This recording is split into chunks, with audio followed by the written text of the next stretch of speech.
আর এই শাহী সফরে নজরে রয়েছে জাতীয় নিরাপত্তা। চিকেন স্নেকের নিরাপত্তায় বিশেষ গুরুত্ব, জাতীয় সুরক্ষায় গুরুত্বপূর্ণ চিকেন স্নেক।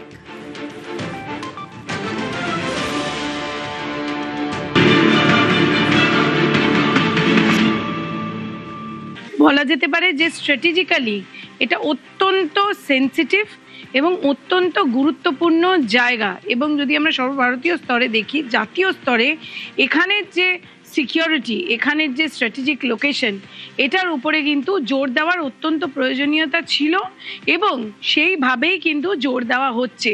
আমরা দেখতে পাচ্ছি যে বাংলাদেশ ফ্যাক্টর রয়েছে, ওদিকে চায়না ফ্যাক্টর রয়েছে, এবং এই যে জায়গাটা, এটা অত্যন্ত মানে এরকম একটা জায়গা আন্তর্জাতিক দিক থেকে দেখলে, জাতীয় সুরক্ষার দিক থেকে দেখতে এটা অত্যন্ত গুরুত্বপূর্ণ। এবং তার জন্যই যদি আমরা দেখি যে বাংলাদেশের নির্বাচনের পরে আমরা যে ফলাফল দেখলাম, তাতে দেখলাম যে এই যে গোটা যে বর্ডার এরিয়াটা, এই গোটা বর্ডার এরিয়াটা কারা জিতলো জামাত।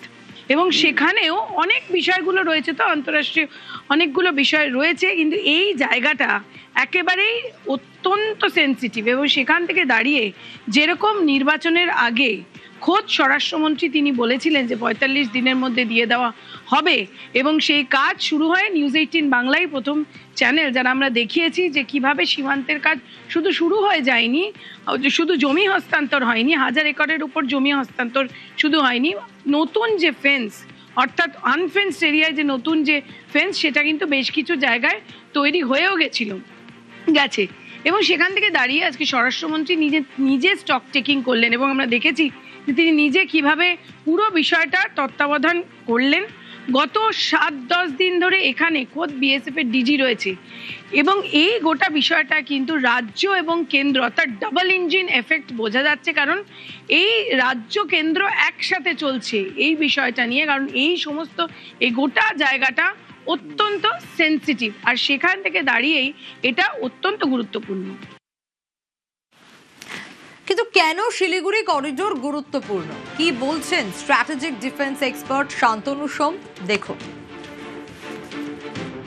একটু থ্রেডগুলোকে বলে দিই। 130 কিলোমিটার ধরে চুম্বি ভ্যালি, তারপরে হচ্ছে ডোকলামের ঝাম্পেরি রিচ থেকে আমাদের Siliguri corridor direct line of sight দেখা যায়, মানে আপনি টেলিস্কোপ দিয়ে দেখতে পাবেন এখান থেকে যে থ্রেডটা আসতে পারে সেটা হচ্ছে ডাইরেক্ট আর্টিলারি কিংবা মিসাইলের থ্রেড।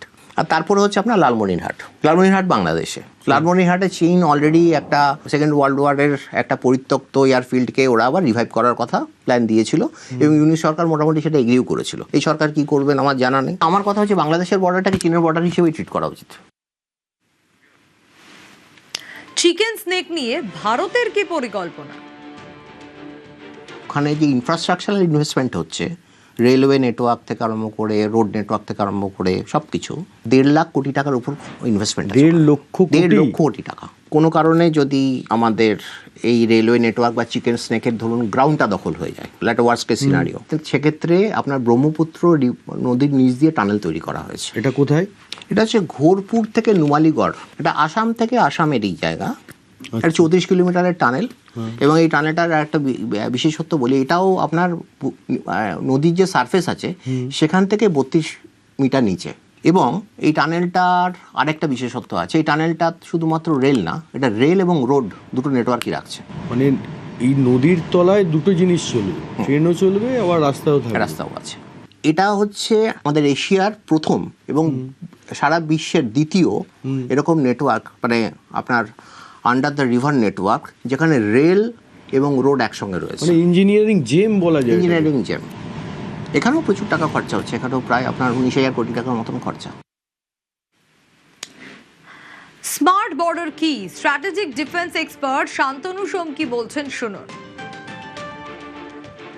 ফাঁসি দেওয়া বলে যে জায়গাটা রয়েছে, ওই জায়গাটা সবচেয়ে পোরাস বলে, ওখান দিয়ে আপনার একটা 27 কিলোমিটারের একটা ইন্টেলিজেন্ট ফেন্স হচ্ছে। ওটা প্রথম ইন্টেলিজেন্ট ফেন্স, তারপর অনেকগুলো ইন্টেলিজেন্ট ফেন্স হবে। মানে স্মার্ট ফেন্সিং যেটা বলছেন অমিত শাহ। স্মার্ট ফেন্সিং আর ইকোনমিক ফেন্সিং, এই আপনার ইন্টেলিজেন্ট ফেন্সিং একই জিনিস। স্যাটেলাইট ইমেজিং থাকছে, রেগুলার ড্রোন সার্ভিলেন্স আছে। হ্যাঁ, এটা 24/7 এখানে ইনফ্রারেড ক্যামেরা ইউজ করা হয়, ইনফ্রারেড ক্যামেরা ইউজ করা হয়, এবং সেখানে যদি কখনো কোনো থ্রেট কিছু পাওয়া যায়, এটা অটোমেটিক্যালি প্রসেস হয়ে ওর যে সিস্টেম আছে সেখানে কাউকে কিছু বলতে হয় না। এখান থেকে ইমেজ আসছে, ওখান থেকে আওয়াজ আসছে, এখান থেকে আরেকটা ইমেজ আসছে, ওখান থেকে স্যাটেলাইট ইমেজের সঙ্গে ম্যাপ করা হচ্ছে, কোনো মুভমেন্ট হচ্ছে কিনা, কোনো পিক্সেলে শিফট হচ্ছে কিনা, সেটার যে থ্রেট পারসেপশন অটোমেটিক্যালি সেটাকে আর্টিফিশিয়াল ইন্টেলিজেন্ট একটা প্ল্যাটফর্মে প্রসেস করে সেটা ওখানে বিএসএফ এর সঙ্গে শেয়ার করা হচ্ছে। যে চিকেন স্নেক সম্পর্কে যদি কোনো একটা গুরুত্বপূর্ণ বার্তা দিতে হয়, সেটা কি দেবেন? বার্তা হচ্ছে চিকেন স্নেক নামটা শুনতে খুবই দুর্বল লাগে, কিন্তু আর আর আর চিকেন স্নেক নেই এটা আর। এটা ভার্চুয়ালি এটা ডাইনোসরের গলা হয়ে গেছে। মুরগির গলা বলছেন, ডাইনোসরের গলা হয়ে গেছে।